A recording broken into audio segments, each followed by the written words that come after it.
Let's talk about something I see happening a lot online, which are people who say they are channeling Orisha by way of tarot.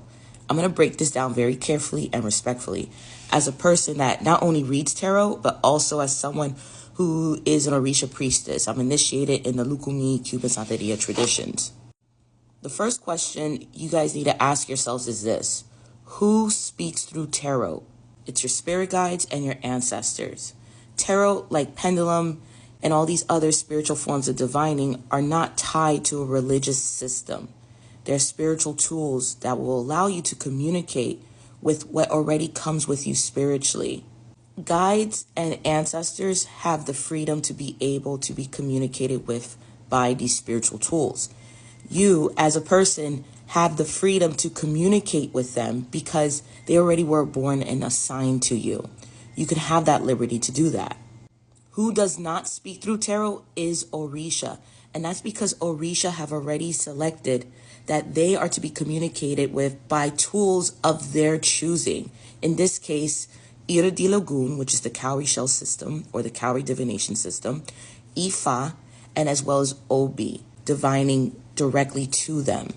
Orisha is part of a bona fide tradition and religious culture as well. So they already have established certain rules and a preset on how to receive communication from them officially. When we are working with tarot, you got to ask yourselves these three questions. Who am I communicating with? Who am I calling?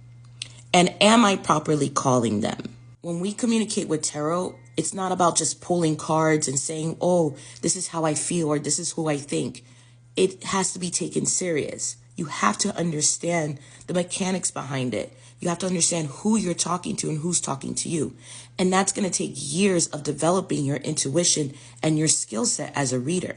You also have to learn the meaning of the cards and how to apply them logically as well, with the guidance of your spiritual intuition.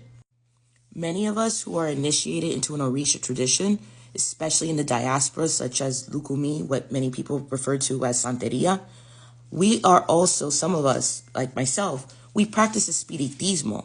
And even though Espiritismo and Orisha are interconnected, they recognize each other as traditions, they're still two separate traditions. As an Espiritista, as spiritualists, we can use tarot just like we could use other divination devices to be able to communicate with our spirit guides. And part of doing tarot as divination and using tarot as an example, we continue to build that relationship with our spirit guides. We form a relationship, we communicate with them, but we make a very clear division that our spirit guides communicating through Espiritismo and using tarot is one thing, but our responsibilities and how Orisha have dictated through their protocols and doctrine on how to communicate is something completely separate.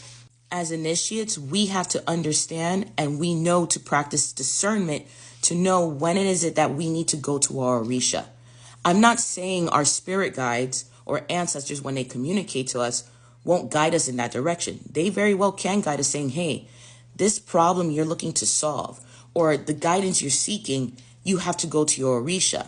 And in that moment, we go ahead and understand that now we have to take the communication into their lane, into their territory. By them, I'm talking about Orisha. We have to go into what they want for us to use to communicate with them. So at that point, that's when our hats as Espiritistas gets taken off and our hats as Orishas and Baborishas gets placed on. At the end of the day, this is really about understanding the who, the why, and the what behind spiritual communication. And it's also about understanding that people who are online, who claim that they're channeling Orisha by way of tarot, they have a serious problem with their own hubris. These are hubris people that don't want to even receive feedback from people that are actually initiated.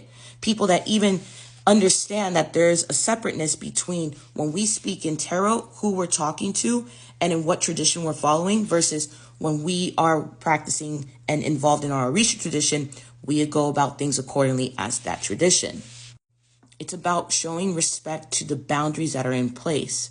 But also when we come online, we're seeking to inform people. So that way you guys don't easily get duped by a lot of these people claiming to be something that they're not.